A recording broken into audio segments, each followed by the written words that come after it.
ato mbetën të vrara nga agresori serb. Këtë emision, si pjesë të parë, po du me fillu në fakt me diçka të dhimbshme, që për neve shqiptarët, kudo në për fshatrat e vendit e kryesisht në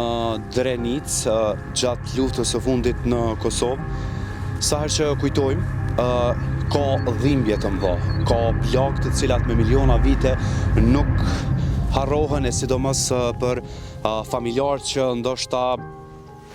është e dhimbshme. Po du me i kërku falje të Zotit të Arës, kushdo që e sheh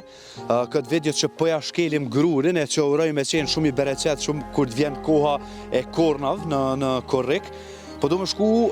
e përmenda në fillim, po du me hap emisionin me diçka shumë dhimbshme, edhe e lidha me luftën e fundit në Kosovë, si kur në të gjitha vendet e votrës tonë Kosovës, edhe në Tërnov,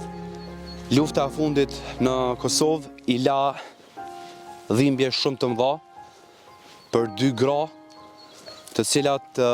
nuk mundëm pa i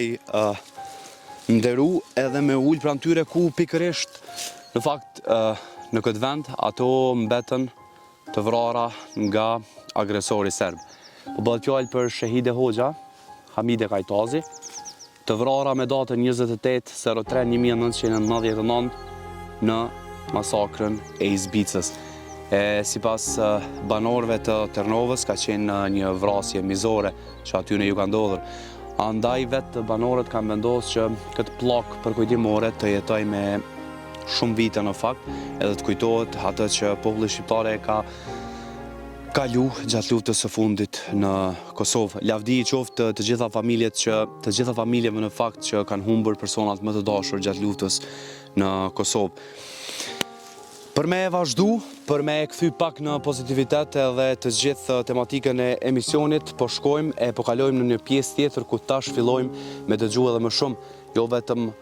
për këto dy gra që kanë mbetur të vrara, por edhe për historinë edhe për gjërat pozitive që fshati Tërnov i ka.